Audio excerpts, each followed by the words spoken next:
오늘 하나님 말씀은 누가복음 12장 31절 한 절 말씀만 보겠습니다. 오히려 너희는 하나님의 나라를 구하라. 그러면 이 모든 것이 너희에게 더하여지리라. 여러분들은 이미 아시다시피 누가복음은 하나님의 나라를 말씀하고 계시고 마태복음은 세 곳을 제외하고는 모두 다 왕국 혹은 천국을 말씀하고 계십니다. 다시 말하면 마태복음은 주제가 천국이고 누가복음은 하나님의 나라를 들어가려면 구원받고 거듭나야 합니다. 그래서 하나님의 나라는 잃어버린 것을 알아야 되고 하나님의 나라는 주께서 육신의 몸을 입고 이 땅에 오신 목적이 왕국을 형성하기 위해서가 아니라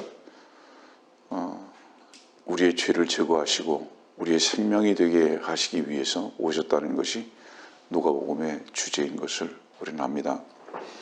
먼저 여러분들에게 말씀을 전하면서 한 가지 질문할 것은 지금 우리는 왕국에 살지 않습니다. 왕국은 주님께서 재림의 주, 인자로 오셨을 때만 왕국입니다. 다시 말하면 왕국과 하나님의 나라의 차이점은 무엇이냐 하면 왕국은 물리적인 또 시간적인 공간적인 모든 면에서 해결점을 오직 왕이신 주님 한 분이 가지고 계신 겁니다. 그래서 왕국은 주께서 모든 것을 공급하시는 실제적으로 그것은 영육의 모든 것을 공급하시는 그분이 영과 육의 모든 권위가 되실 때를 왕국이라고 이렇게 표현합니다. 그러나 하나님의 나라는 여러분들이 이미 알다시피 먹고 마시는 것이 아닙니다. 이 말씀을 사전에 여러분들에게 먼저 전하는 이유는 뭐냐면 지금 죄사함 받고 구원받아서 주의 새 생명으로 인해서 니고데모에게 말씀하셨던 하나님의 나라를 본 사람들이라면 다른 표현은 영적인 나라의 성도로서의 출발점을 경험한 사람이라면 보이는 것에 대해서 집중하거나 그것 때문에 시험을 당하거나 거기에 묶여 있어서는 안 된다는 것을 여러분들에게 사전에 말씀을 드리면서 오늘 말씀을 이어가는 것입니다. 다시 말하면 말씀을 듣고 있는 사람들이 구원받고 거듭났다면 영적인 사람들입니다. 성도라는 뜻입니다. 주의 생명으로 구분되었다는 것을 뜻합니다. 세상에서 벗어났다는 것을 뜻합니다. 두 가지 세계가 있죠. 하나는 영적 세계가 있고 하나는 자연의 세계가 있습니다. 자연의 세계는 우리의 몸으로 부딪히는 세계입니다. 이걸 볼 수 있고 들을 수 있고 이 육신을 가지고요. 만질 수 있고 먹어야 되고 이건 자연 세계입니다. 그러나 영적 세계는 이 자연의 눈으로 볼 수 없는 다른 것을 보는 것이고 이 육신의 귀로 듣지 아니하는 다른 것을 듣는 것이고 하나님의 음성. 그러죠? 영적 세계는 다른 것을 만족하는 것이고 다른 소망을 보는 것이고 다른 것으로 인해서 기뻐하고 찬양하는 겁니다. 자연의 세계, 자연인들은 세상을 얻었기 때문에 기뻐하거나 세상을 상실했기 때문에 슬퍼하는 자들이지만 그리스도 아니라는 영적 안에 있는 자들의 가치와는 가치와 보는 것과 듣는 것과 소망이 다르다는 것을 전제로 하는 겁니다. 큰 그림 속에서 다시 얘기하지만 영적인 세계가 있고 자연적인 세계가 있습니다. 여러분들 창세기에 보면 하나님께서 사람을 만드실 때 어떻게 만드셨죠? 흙으로 사람을 만드셨어요. 이 흙으로 사람 만드신 건 이게 육신입니다. 육이에요, 육. 그런데 그 콧구멍에다가 하나님께서 생기를 불어넣으셨죠. 호흡을 불어넣으셨죠. 우리가 죽으면 흙 속에 들어갑니다. 흙이 됩니다, 우리 몸이. 그런데 영적으로는 죽었다는 게 뭐를 말하는지 아십니까? 육신적인 삶만을 살아요. 생명의 호흡이신 주 예수 그리스도로 살지 못하는 겁니다. 이게 죽은 자들의 삶입니다. 내가 죽었는지 지금 죽은 자의 삶을 사는지 안 사는지 이걸 어떻게 하느냐면, 나의 삶의 근원이 육신적이면 반드시 모든 가치가 자연적인 세상에만 머물러 있게 됩니다. 그것은 죽은 사람입니다. 그렇지만 주의 생기로 인해서 사는 산자들은 주의 말씀이 유일하게 먹고 마셔야 하는 것뿐만 아니라 그것을 듣기도 하고 그 하나님의 말씀 속에서 하나님을 볼 수도 있는 것입니다. 누리기도 하고.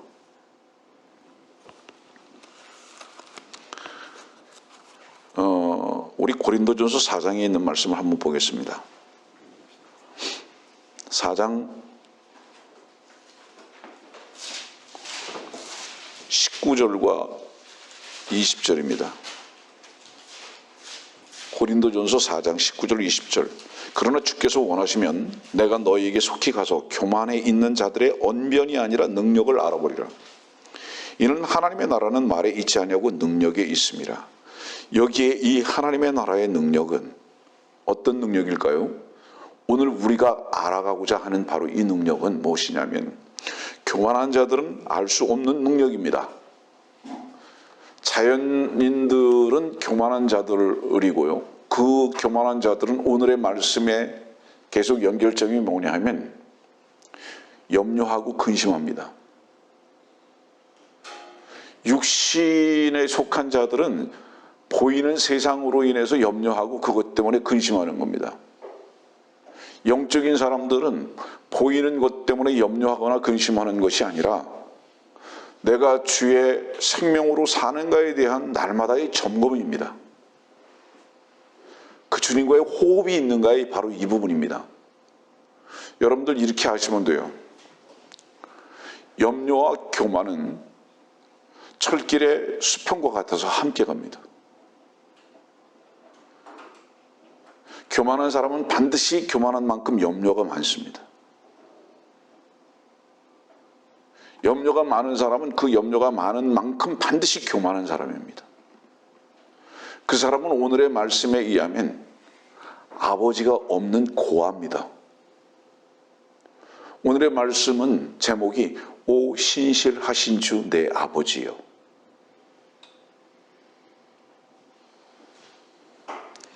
신실하신 주를 어떻게 알 수 있을까요? 말씀을 듣는 당신이 그 신실하지 않으면 절대로 신실하신 주를 누리지 못합니다. 그리스도는 어제나 오늘이나 영원토록 변함이 없으시지만, 그리고 그분은 그 말씀은 그 약속하신 그 말씀은 한 번도 변해 본 적이 없지만, 그래서 그분은 언제나 어제나 오늘이나 신실하시지만 말씀을 듣고 있고 선포하고 있는 제가 신실하지 않는 한 신실하신 주를 의지할 방법은 없습니다. 다시 말하면 하나님의 신실하심이 깨어진 적이 없지만 우리가 늘 의심하고 있는 것입니다. 우리가 염려하고 근심하는 이유는 하늘로부터 났음에도 불구하고 그렇잖아요. 우리는 아버지라고 주님을 호칭하지 않습니까? 그 아버지는 우리를 낳으신 분입니다. 그 생명으로. 그런데도 우리는 고아와 같이 삽니다. 주님은 고아와 같이 그냥 버려두지 않는다고 말씀하셨는데도 불구하고 우리는 고아와 같이 삽니다. 뭐죠? 아버지가 없다는 얘기입니다. 왜냐하면 아버지는 우리의 시작일 뿐만 아니라 우리의 모든 공급의 처음과 끝이십니다.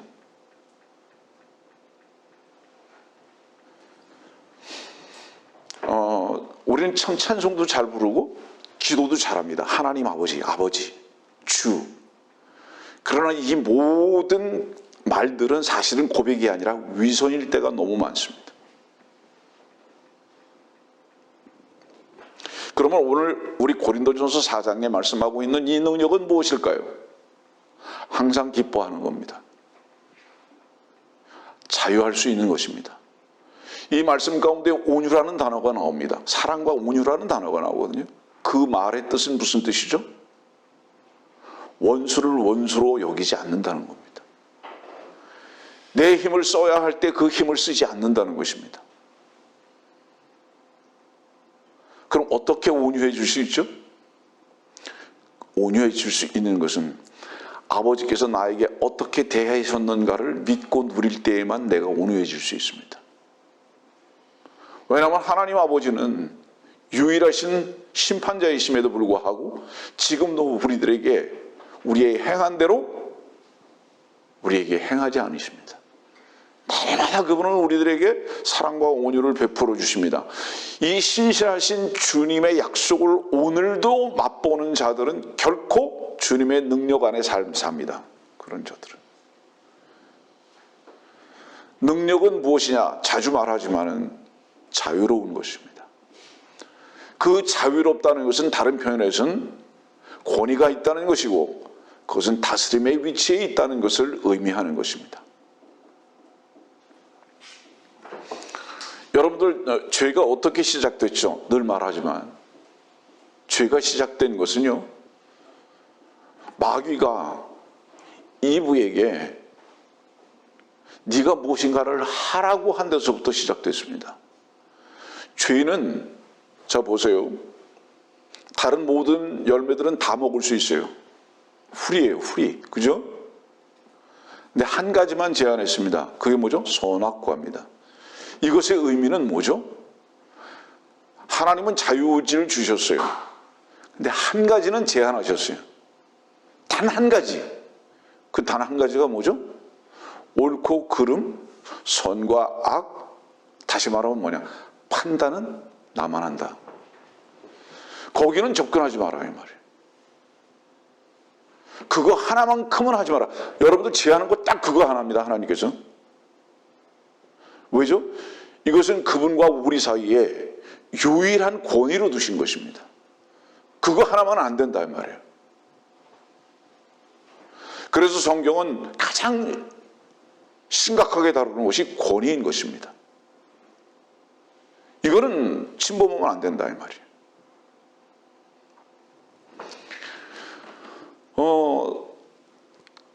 좀 또 지나가는 말 같지만 질문 하나 합니다. 하나님께서 최초의 이름을 부르셨던 것이 뭐죠? 무엇이 이름이죠? 혹시 아담입니까? 여러분들 성경을 자세히 보세요. 최초의 이름은 이브였습니다.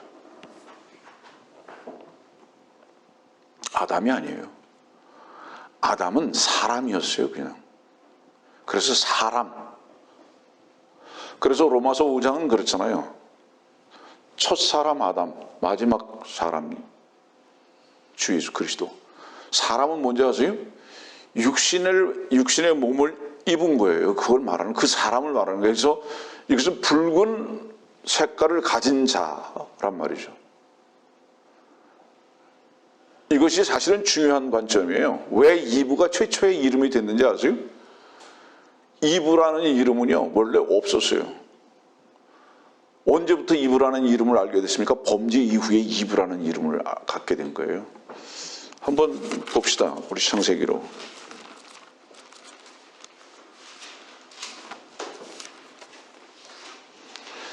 창세기 3장 20절이에요. 아담이 자기 아내의 이름을 이브라 부르니 이는 그녀가 모든 산자의 어미였음이라. 이게 이브라는 이름 처음 여기서 등장하거든요. 그전에는 뭐였는지 아세요? 그냥 아내였어요. 그전에는 그냥 사람이었고 아내였어요. 이게 무슨 뜻이죠? 그냥 사람이었고 이브라는 이름이 아니라 여자 사람이었어요. 한마디로 얘기하면. 왜냐하면 이 이브는 속한 자였기 때문인 거예요. 또 지나가는 김에 이렇게 말하지만 그리스도인은 이름이 없는 이유가 뭔지 아세요? 속한 자이기 때문에 이름이 없는 거예요. 이름은 반드시 머리에만 부여하는 거예요. 개체에만 부여하는 거라 이 말입니다. 아시겠어요? 무슨 얘기인지. 그래서 주님께서 마지막 아담이 되셨다는 것은, 마지막 사람이 되셨다는 것은 더 이상 이제 너희들은 이름을 갖지 마라 이 뜻이에요. 더 이상 독립적인 존재로 살아서는 안 된다 이 뜻입니다. 속한 자로 살아라 이 말이에요. 그래서 주님께서 마지막 사람으로 오셨는데 그 마지막 사람은 보혈을 가지고 오신 분이에요. 그리고 그 마지막 사람은 사람을 죽여버리기 위해서 오신 거예요. 끝장내기 위해서. 그리고 다시 사셨잖아요. 그리고 그 후부터는 그 안에 속한 자들은, 그리스도 안에 속한 자들은 자기의 이름이 없이 그리스도인이라고 불리게 됐던 것입니다, 여러분들. 그래서 우리의 예전 이름은 뭐죠? 다 망자예요. 망자. 죽은 자란 말이죠. 그래서 죽은 자는 이름이 없는 거예요. 새 사람이라는 것은 이름이 있는 것이 아니라 그리스도인일 뿐인 거죠. 근데 왜 이브라는 이름을 갖게 됐는지 아세요? 이 여자가 독립적 개체가 돼버린 거 만 거예요. 언제부터? 죄 지은 다음부터.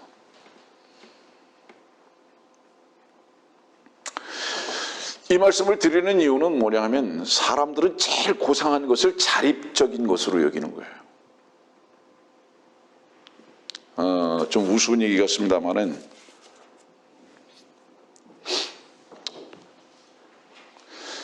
이렇게 설교를 하면 사람들이요, 그러면 우리는 어떻게 살라고 이렇게 항상 말해요.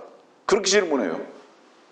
오래전부터 이런 말씀을 전하면 사람들이 하는 질문은 그겁니다. 그러면 김요한, 그럼 우리는 어떻게 살라고 이렇게 질문하거든요. 믿음으로 살라고 성경은 말씀하십니다. 그 믿음으로 살라고 말씀하시는 뜻은 무슨 뜻이죠? 어떻게라는 그 숙제를 너에게서 풀지 말고 내가 이미 다 풀었다는 겁니다. 이걸 믿음으로 살라고 말씀하시는 거거든요. 근데 사람들이 이런 설교 속에서 그럼 나는 어떻게 살라고? 라고 한탄스럽게 질문하는 이유는 뭐냐면 그 사람들에게서는 그 어떻게라는 모든 숙제를 자기가 풀어야 하는 것으로 여기는 거죠.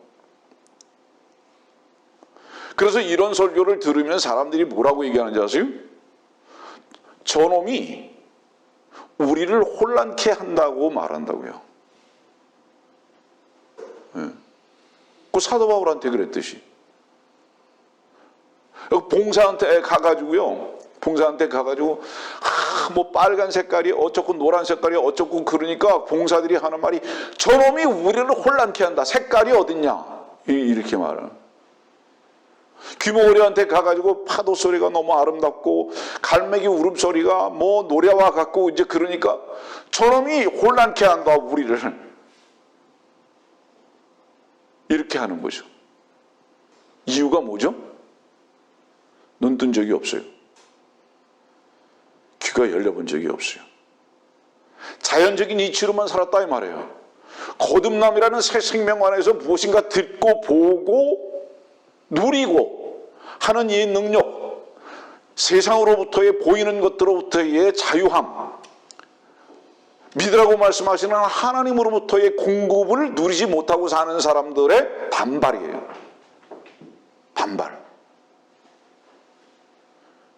여러분들 한번 생각해 보세요. 하나님의 말씀과 사람들의 생각은 괴리가 있어요, 분명히. 우리 오늘 본문의 말씀 좀 한번 봅시다.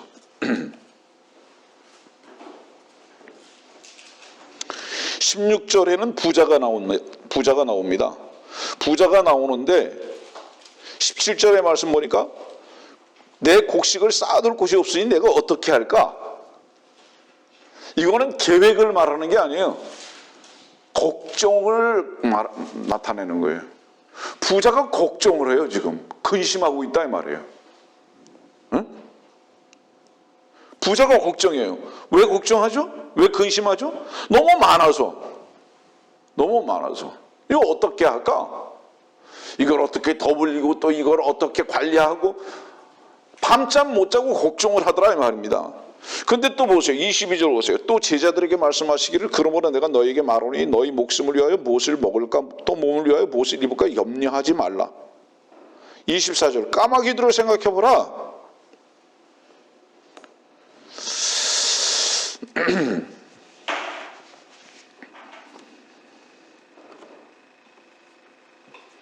자, 하나님의 나라는 먹고 마심이 아니라고 말씀드렸어요, 여러분들. 부자와 제자의 공통적인 관심은 어디에 있었느냐? 마심에 있었어요. 먹고 마심에.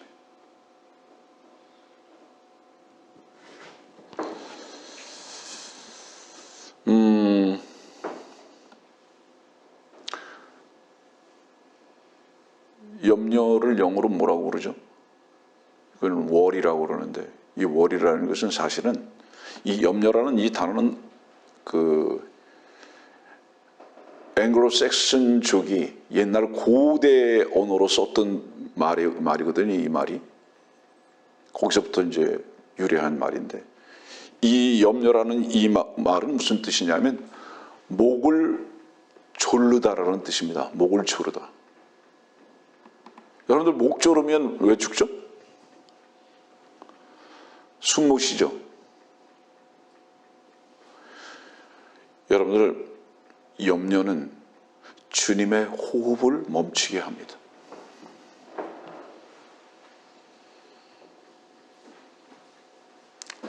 진짜 걱정스러워요. 그 염려라는 그 병은 주의 생기의 호흡을 멈추게 합니다. 새 생명으로 사는 삶을 못 살게 한다 이 말이에요. 목을 꽉 조여버리는 거예요.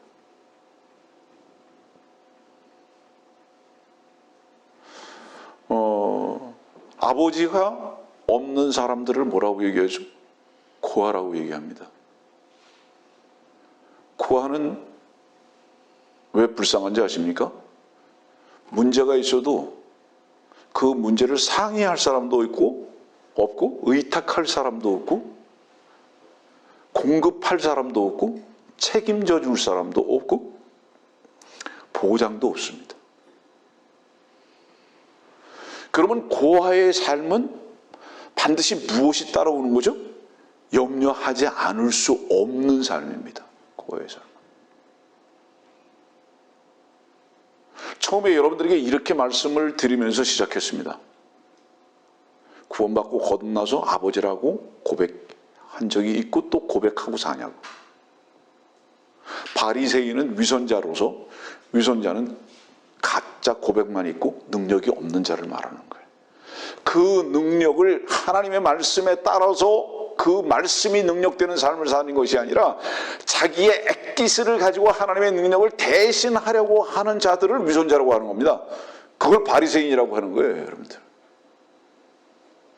다시 말하면 가짜 고백이죠. 가짜 찬송?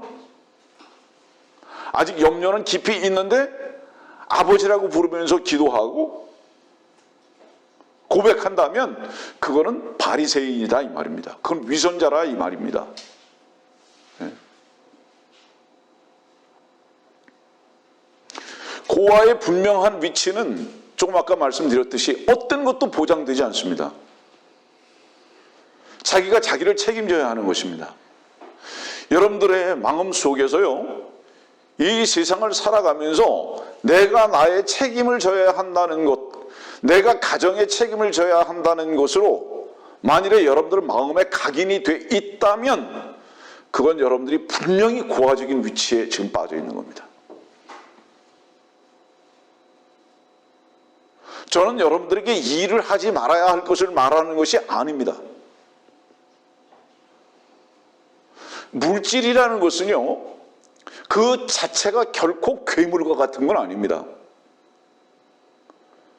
그 자체가 우리들을 올가맬 수 있다는 것을 의미하는 것이 아닙니다, 여러분들. 물질이라는 것은 그 물질이 여러분들을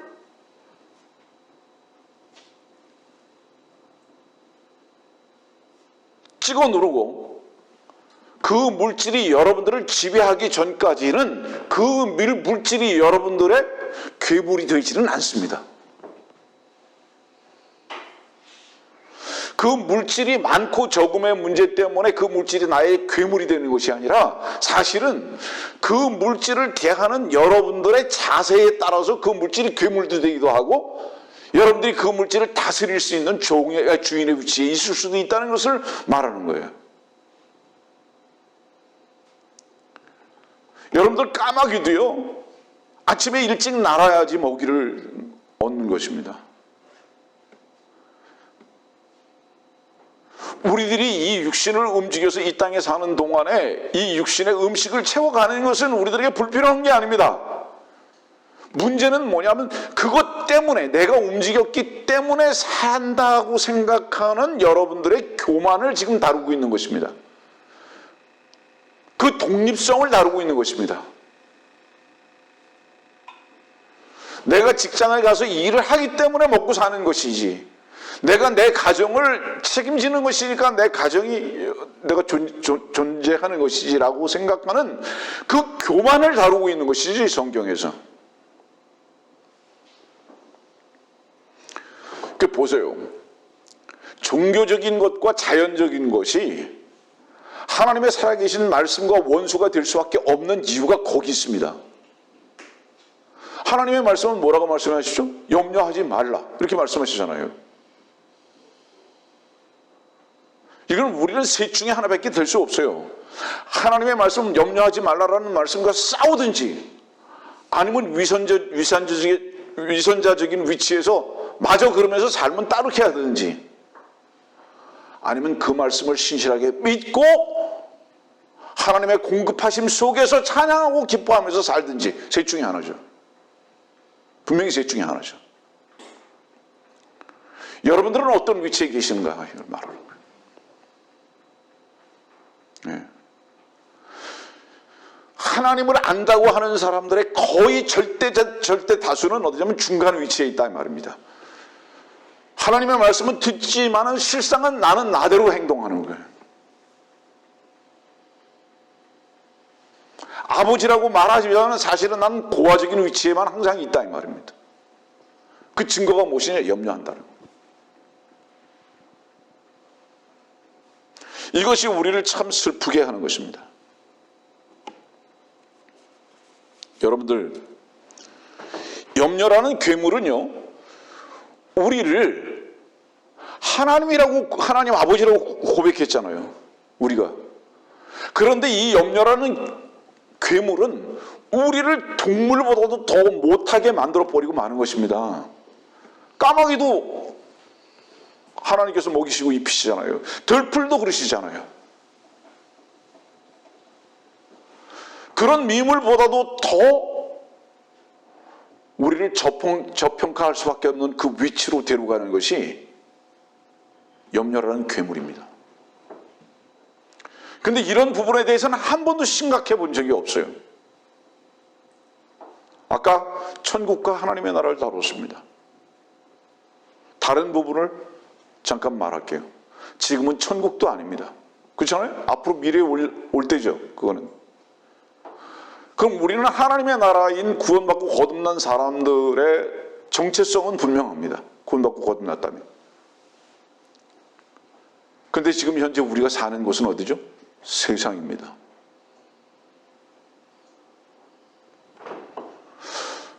세상시는 포퓰리즘입니다. 거짓된 정치가들입니다. 그래서 무엇인가 주는 것 같이 해가지고 자기들한테 다 굴복시키려고 하는 겁니다. 바로 이 거짓된 정치가들의 헤드쿼터, 머리가 바로 뭐예요? 세상 신입니다, 여러분들. 거기서 배우는 거예요, 전부. 그러면 세상 신을 섬길 수밖에 없는 이유가 뭔지 아세요, 여러분들? 세상 것을 얻으려고 하면 세상 신과 타협하고 웃고 세상 신에게 미소 흘리고 그러는 거죠. 이것이 뭐예요? 창녀의 웃음입니다.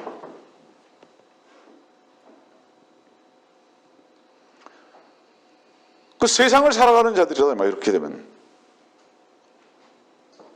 보세요, 여러분들. 부자가 염려해서 얻은 것이 뭡니까? 오늘 말씀 보세요. 19절 말씀, 18절 19절 보세요. 말하기를 내가 이렇게 하리라. 내 창고를 헐고 더 큰 곳으로 지어서 거기에 나의 모든 곡물과 물건들을 쌓아두리라. 그리고 나서 내 혼에게 말하기를 내 혼아 네가 여러 해 동안 쓸 물건들을 많이 쌓아두었으니 편히 쉬고 먹고 마시고 즐거워하라 하리라 하였느니라. 그러나 하나님께서 그에게 말씀하시기를 오 너 어리석은 자야 오늘 밤 네 혼을 내게서 앗아가리니 그러면 내가 장만한 것들이 누구의 것이 되겠느냐 하시니라. 20절 그러나 결론은 너의 생각에 있지 않아 이놈아. 결론은 나야 이 말씀이죠. 네 생각이 어떻든 네 계획이 어떻든 네가 지금 현재 가지고 있는 것이 무엇이든지 간에 그 결론은 내가 가지고 있다 이 말이에요. 그 결론은. 그래서 부자의 생각과 계획을 갖다 부정적으로 딱 하나님께서는 보시기 때문에 그러나 이렇게 말씀하시는 결론은 누군지 알아요? 나야. 네 생각대로 되는 거 아니야 이 말이에요. 왜 염려하느냐? 뭔가 생각대로 될 것 같지? 그래서 염려하고 있지. 이것이 교만의 극치다 이 말이에요. 누가 염려하느냐? 가능성을 가지고 있는 만큼 염려한다. 누가 염려하느냐? 교만한 만큼 그래서 염려한다.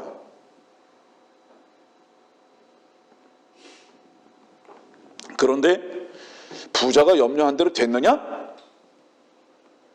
안 됐지 않냐? 오히려 어땠어요? 결과는 그 생명이 그날 저녁에 끝났지 않냐? 이 말이야.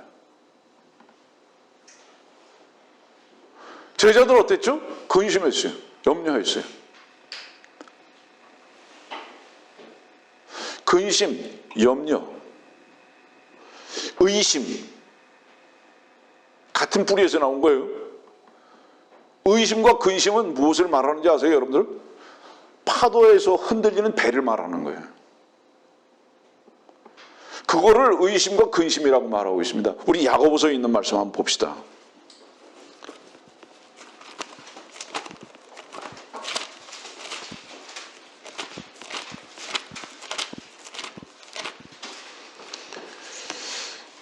야고보서 1장 6절.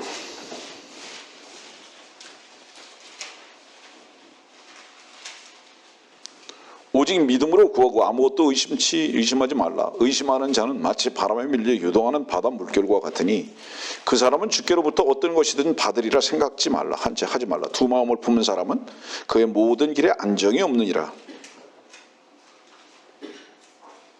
여러분들 믿음으로 구한다는 게 뭐죠? 믿음으로 구한다는 것은 그분께 맡겨진 마음의 상태를 말하는 것입니다. 모든 것은 그분의 손에 있다라고 인정하는 것을 말하는 겁니다. 이 말씀은 우리들에게 무엇을 극명하게 보여주죠? 제자들이 파도 속에서 그 요란한 폭풍우 속에서 배가 흔들리고 다 죽게 돼버렸죠. 너희가 왜 의심하느냐고 믿음이 작은 자들아 왜 의심하느냐. 이 말씀과 정확하게 연결된 겁니다. 무슨 뜻입니까? 상황, 환경, 너희는 분명히 그것을 믿고 있었다. 그렇게 될 것 같이. 그러면 그 믿음은 어디서 나온 건지 아냐? 나에게서 나온 것이 아니라 니네들의 가능성 속에서 나온 거다. 자, 여러분들 보세요. 우리가 염려할 수밖에 없는 근본적인 이유가 뭔지 아십니까? 우리의 염려의 근본적인 이유는 우리의 능력을 알기 때문입니다. 뭔가 마음대로 안 돼요, 사실은. 계획대로 안 돼요. 그걸 알기 때문에 염려하고 있거든요, 사실은. 그러면서도 그 염려라는 괴물에 속아가지고 여전히 그 염려를 붙들고 있는 거예요. 약속의 보장이 없는 게 아니잖아요. 우리 아버지가 계시잖아요. 그런데도 내 자신을 내가 믿을 수 없는 자인 것을 내가 알기 때문에 염려하는데도 불구하고 아버지를 인정하지 않는 이 교만을 우리가 어떻게 해결해야 할 것인가라는 이 과제가 하나 남았다 이 말이에요.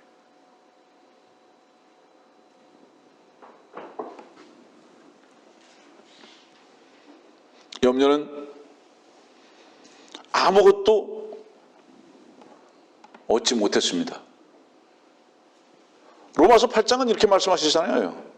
아들을 아끼지 않고 주셨는데 뭐 주시지 않겠느냐고 말씀하시잖아요. 여러분들이 그 아들을 가졌어요. 그래서 하나님의 아들들이 되는 권세를 받았습니까? 왜 그러면 그분께서 다른 것들을 주시지 않겠느냐 이 말이에요. 왜 고아와 같이 사느냐 말입니다.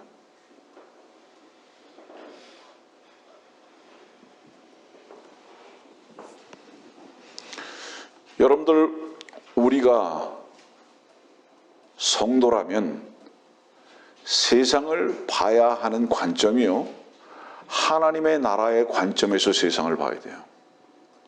이 뜻이 무슨 뜻이냐면, 하나님의 나라의 관점에서, 거듭난 관점에서 세상을 보면요, 세상은 세상 것을 가지고 염려해야 할 만한 것이 아닌 거예요.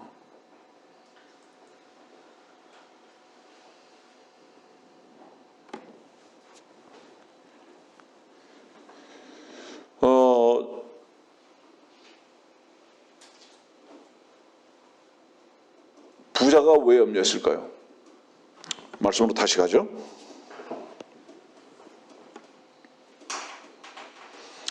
누가복음 12장 21절, 그러므로 자신을 위하여는 보물을 쌓아두고 하나님 앞에 부여하지 못한 자는 다 이러하니라고 하시더라. 이 말씀을 많은 경우에 자의적으로만 해석하려고 하는 그런 그 습관성이 있습니다. 자신을 위하여는 보물을 쌓아두고 하나님 앞에 부여하지 못한 자는 다 이러하니라고 하시더라. 이 보물이 뭔지 아세요? 물질이 아니에요. 자기의 결정이고 생각이에요. 자기 마음이라고. 내가 맞아 이 말이에요. 내가 보는 관점이 맞아 이겁니다. 그럼 부자가 봤던 건 뭐죠? 참된 가치를 볼 수 있는 눈이 없었던 거예요, 이 부자는. 참된 가치는 뭐죠? 여러분들 잠깐 주목하세요. 참된 가치는 뭐예요? 금과 같은 겁니까? 다이아몬드 같은 겁니까? 변하지 아니하고 영원한 거 말하죠. 근데 오늘 저녁에 이것이 안개와 같이 사라질 것에 대해서 모르고 있는 거죠. 뭐예요? 알아야 할 것을 모르는 자들은요, 알아야 할 것을 모르는 자들은 결코 모르는 것을 붙들고 살아가는 거예요. 그거는 그 모르는 것을 유일한 보물이라고 생각할 수밖에 없는 거예요. 참되신 하나님을 알아보세요. 경험해 보시라고요. 저는 여러분들에게 이렇게 한번 질문하고 싶습니다. 언제 여러분들이 이런 고백을 해본 적이 있습니까? 주님이 내게 이김이 되셨다. 주님만이 나의 모든 풍성이시고 누가 주님을 이길 것인가? 주님의 놀라운 능력을 방해할 자가 누구인가? 라고 언제 여러분들은 고백해 보신 적이 있으십니까? 점검해 보라 이 말이에요. 이 부자는 한 가지 가장 중요한 게 뭐냐? 봐야 할 것을 못 보고 안 봐야 할 것만을 본 것입니다. 어디서부터 이게 시작됐죠? 창세기 3장에 세상 신이 아담과 이브에게 세상을 향해서 긍정적인 마음을 갖게 하고 난 다음부터 시선이 바뀌었죠. 그쪽으로. 여기서부터 염려가 시작됐죠. 왜? 그 시선이 세상을 향해서 긍정적인 시선이 되기 전까지는 하나님의 아버지의 모든 보장 가운데 있었습니다. 여러분들. 모든 보장 가운데 있었어요. 그러다가 세상을 향해서 긍정적인 시선이 딱 생기고 난 다음부터 어때요? 저게 그럴듯하잖아요. 여러분들 그럴듯한 게 뭡니까? 좋은 직장. 남들과 같이 남들보다 더 많은 것들, 더 화려한 것들.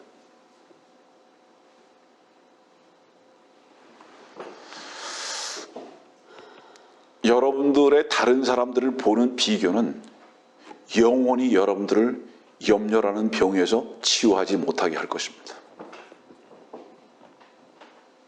절대로.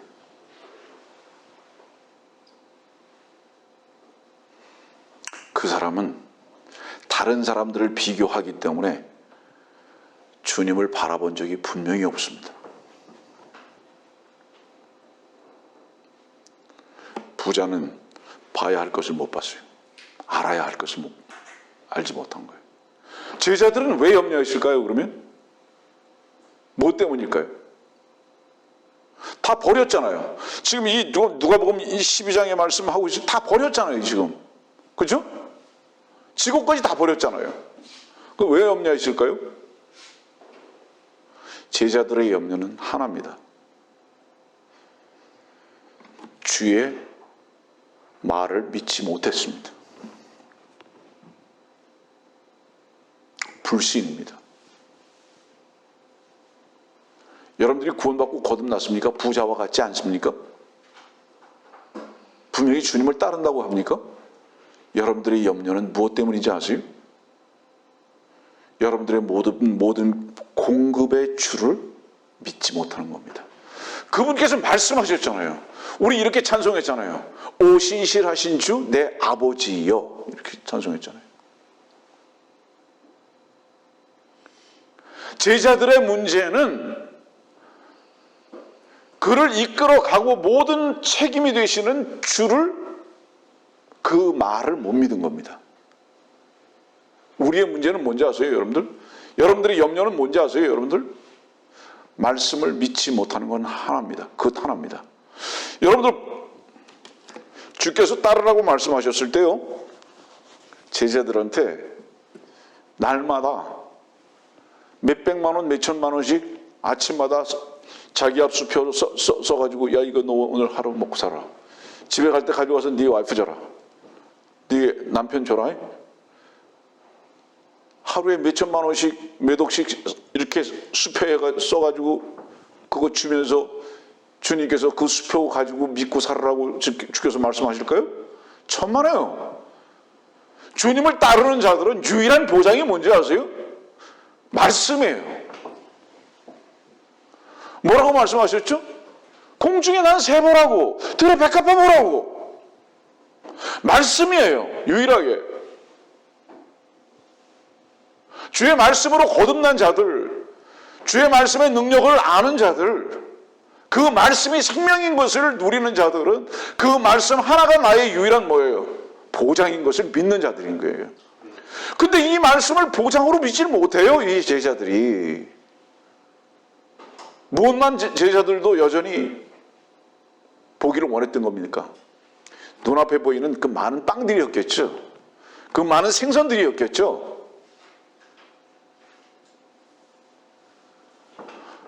하나님의 나라를 살아가는 성도들에게 주님의 보장은 그분 자신이십니다, 여러분들. 여러분들이 혹시 직장을 잃었다고 할지라도 박차고 나오라는 것을 말하는 게 아닙니다.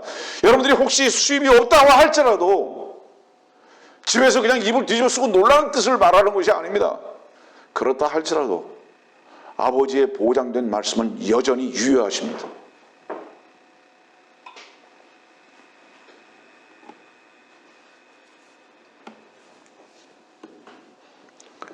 제자들의 문제는 주님을 믿어야 하는 그 신실만이 유일한 소망인 것을 믿지 않았던 것입니다.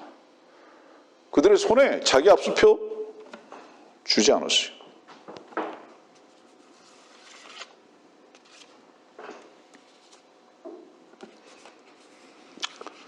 만일에 우리가 고아와 같이 산다면 분명히 염려하면서 살 텐데요. 고아들은 상속도 없습니다. 고아들은 보장된 약속도 없고요. 고아들은 지켜줄 사람도 없어요. 외롭죠.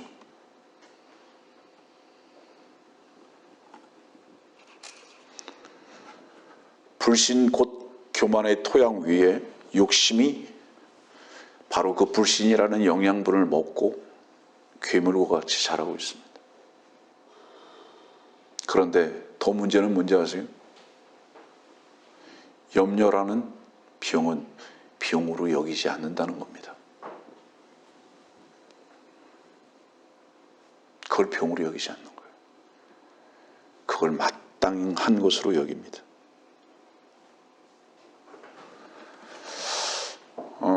우리는 좀 더 정직해야 합니다. 어떤 사람들은 말씀을 들으면서요, 저건 비현실적이라고 얘기할 수 있을 것입니다.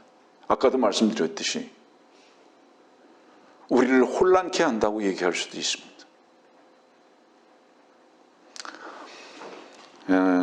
벌써 45분이 지났는데요. 아침에 어느 시골의 개가 밥을 먹고 있었습니다. 밥을 맛있게 먹고 있는데 그 집 앞을 지나가던 어떤 아줌마가 너 왜 똥을 먹고 있냐 이렇게 말했습니다. 그랬더니 이 개가 아줌마를 가서 물어버렸어요. 무슨 뜻인지 아세요? 이 개는 똥이 아니라 밥이었는데, 아침밥이었는데 아줌마의 눈에는 그것이 똥이었습니다. 그러니까 내 밥을 똥이라고 한다고 물어버린 거예요. 못 알아들은 거예요? 답답해서 어떡하죠 이거? 사람들이 무엇을 보느냐 하는 그 사람 속에 있는 가치에 따라서 보거든요. 그리고 그 가치에 따라서 듣고 평가하거든요. 많은 사람들이 주의 말씀을 듣지 못하고 주님을 보지 못하는 이유가 뭔지 아세요? 그리고 우리를 혼란케 한다고 말할 수밖에 없는 이유가 뭔지 아세요? 들을 귀가 없어요. 볼 수 있는 눈이 없어요. 자연인이죠. 그래서 성경은 곳곳에 뭐라고 말씀하십니까? 보지 못할 눈을 주셨다고, 듣지 못할 귀를 주셨다고.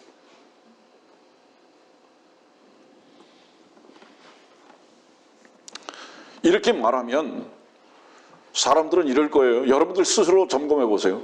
아니 내가 내 스스로를 지키지 않는다고? 결국은 망할 거다 그러면. 그렇죠? 아니 내가 내 자신을 지키지 않으면 그냥 망할 것이 뻔하지 않나요? 이 말이에요. 그럼 말씀은 뭐라고 그러죠? 근데 거꾸로 말씀하세요. 근데 내가 너를 지킬 것이라고 말씀하세요. 하나님의 말씀. 아니 내가 나를 안 지키면 누가 나를 지키나? 주님은 내가 너를 지킬 것이다. 이제 기로에 있죠. 내 생각을 부인할 것인가? 붙들고 오늘도 살아갈 것인가? 다시 점검합니다.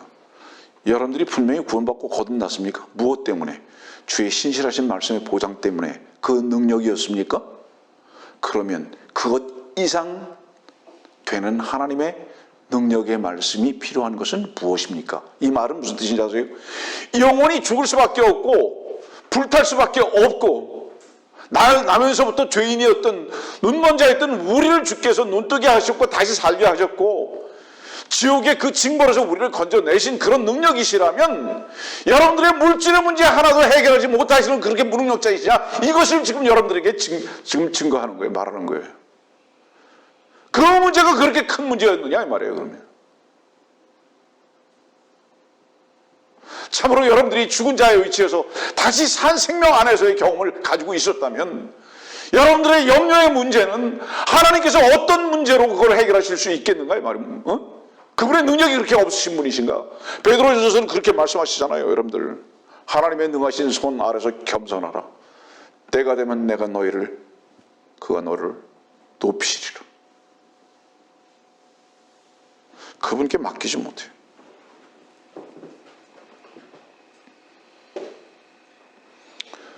여러분들 주님께 의탁하고 싶습니까? 주님께 의탁하려면 자기 자신을 망각해야 합니다. 자기 자신을 망각하지 아니하면 세상도 잊어버릴 수 없고요. 자기 자신을 망각하는 그 시작점부터 주의 사랑이 나타나기 시작하고 주의 능력이 나타나기 시작하는 겁니다. 왜?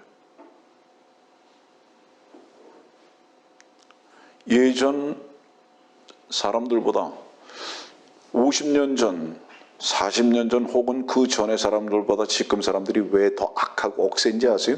이유가 뭔지 아세요? 경쟁 때문이에요. 얼마나 사람들이 억세졌는지, 얼마나 사람들이 거칠어졌는지. 억세고 거칠지 않으면 살아남을 방법이 없네요. 그러니까 날마다 다툼만 더 하게 됐네요. 밥그릇 싸움만 하는 거죠. 혹시 여러분들은 거칠어지지 않았습니까?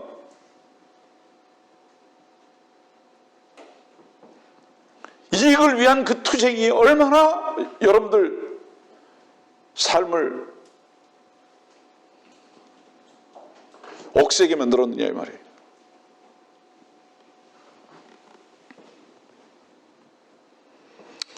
시편 120편 봅시다. 127편. 시편 127편입니다.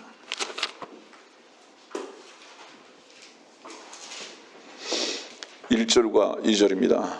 주께서 집을 짓지 아니하시면 집을 짓는 자들의 수고가 헛되며 주께서 성읍을 지키지 아니하시면 파수꾼이 깨어있으며 허사로다.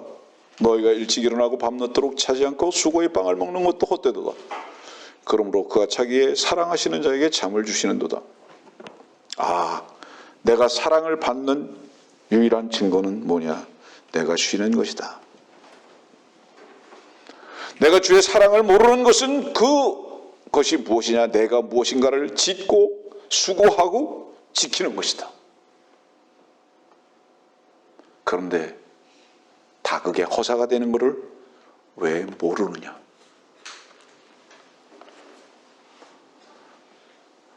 우리의 안타까움은 무엇이냐면 날마다 성경을 보고 말씀을 듣고 하는데도 그 살아계신 하나님의 말씀 앞에 우리가 굴복하지 아니하고 여전히 우리가 우리를 책임질 수 있는 자인 것 같이 염려하고 교만의 위치에 있는 바로 이것입니다. 사실은 우리가 염려해야 할 것은 무엇이냐? 우리가 참으로 무릎을 꿇어야 할 것은 무엇이냐면 바로 이 문제를 가지고 이불을 뒤집어 쓰고 주님이여 나의 교만을 주님께서 처리해 주시고 내가 주님의 신실하신 그 말씀을 의지하고 주의 말씀에 따라서 공급받는 삶을 살 수 있도록 주님만이 나의 참 능력자이심을 경험하는 삶을 살게 해 주옵소서라는 이 눈물의 기도 외에는 우리들이 필요한 것이 무엇이 있느냐 이 말이에요. 사실은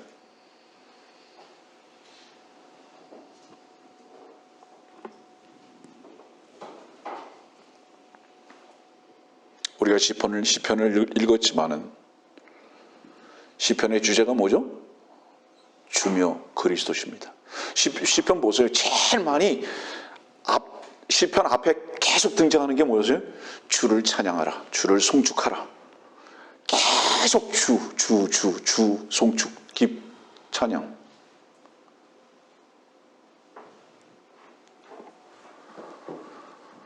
왜 그렇게 됐죠? 그분이 모든 기쁨의 원천이시니까.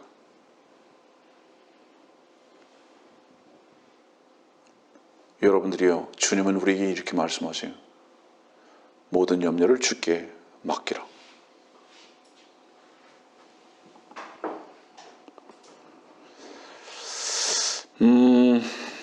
고린도후서 11장 3절 봅시다. 고린도후서 11장 3절.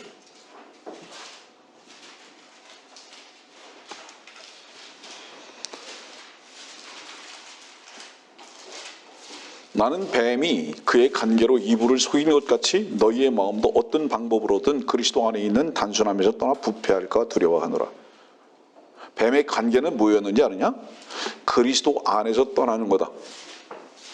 뱀의 간교는 그리스도 안에서 떠나는 거다. 다른 뜻은 뭐죠? 분리시키는 거다 이 말이죠. 뱀의 간계는 애초부터 분리시키는 거다 이 말이에요. 여러분들 분리가 되려면 반드시 그 시작점은 뭔지 아세요? 다른 것을 봐야 되고 다른 것을 들어야 되는 겁니다.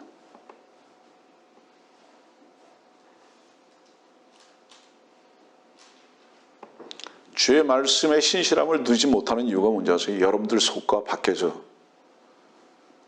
마귀의 관계가 다른 것을 보게 하고 듣게 하기 때문에 그럽니다. 세상신이죠. 그래서 그리스도 안에서 보장받고 공급받고 그분이 아버지신 것으로 의지하고 인도함을 받으면서 살아야 되는데 자꾸 담너머를 보게 하는 거죠. 독립적인 위치로 데려가는 거죠. 떠나게 하는 겁니다, 여러분들. 떠나게 하는 거. 제가 예전에 그런 설교한 적이 있어요. 6.25 전쟁 때 북한군들이 탱크를 가지고 밀고 내려오는데 이거를 어떻게 제어할 방법이 없어요.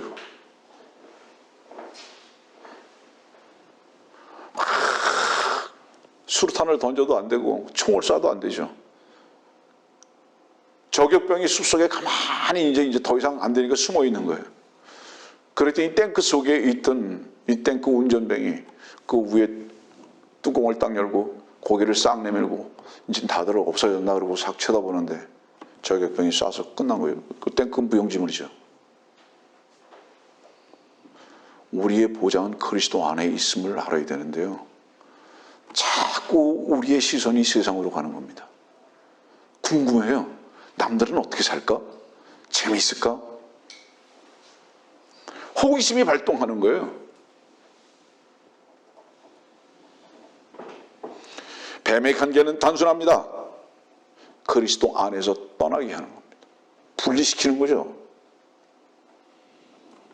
분리된 자는 독립적인 위치에 있어서 자유를 누릴 것 같지만은 그 순간에 그는 자기 자신의 종이 됩니다. 자기 자신의 종이 돼요. 그리스도 안에서만 유일한 자유함이 뭔지를 경험하지 못한다면 그런 어리석은 사람이 어디 있느냐 이 말이에요.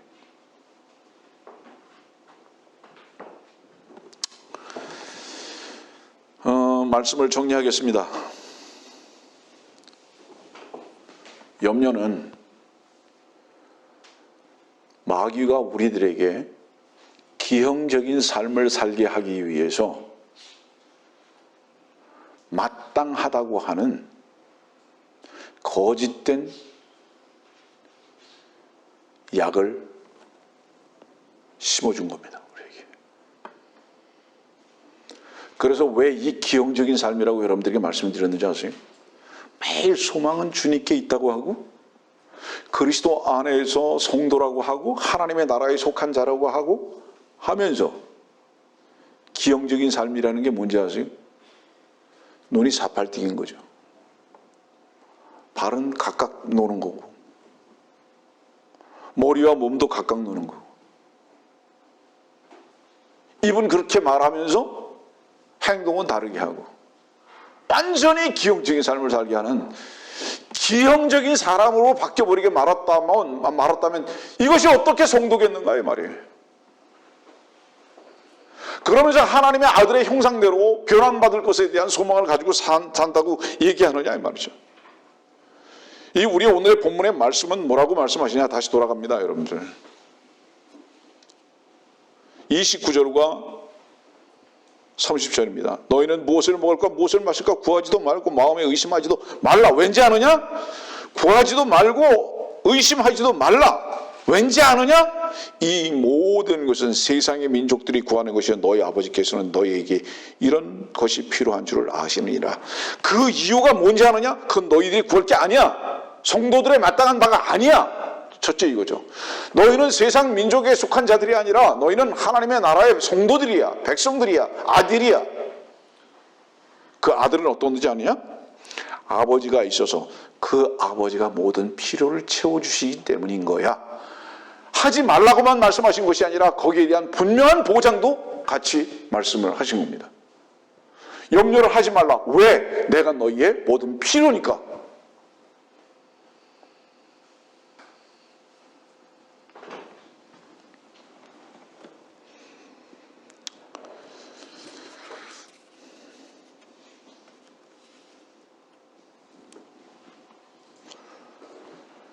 적그리스도의 전략은 그리스도인들을 그리스도에게서 분리시켜서 세상을 긍정적인 시선으로 보게 하려고 유혹합니다. 이 괴리가 염려라는 치유할 수 없는 균에 의해서 살 수밖에 없도록 만들었습니다. 아까도 말씀드렸지만 그런데 더 문제는 무엇이냐? 이 염려는 마땅히 해야 할 것으로 여긴다는 것입니다.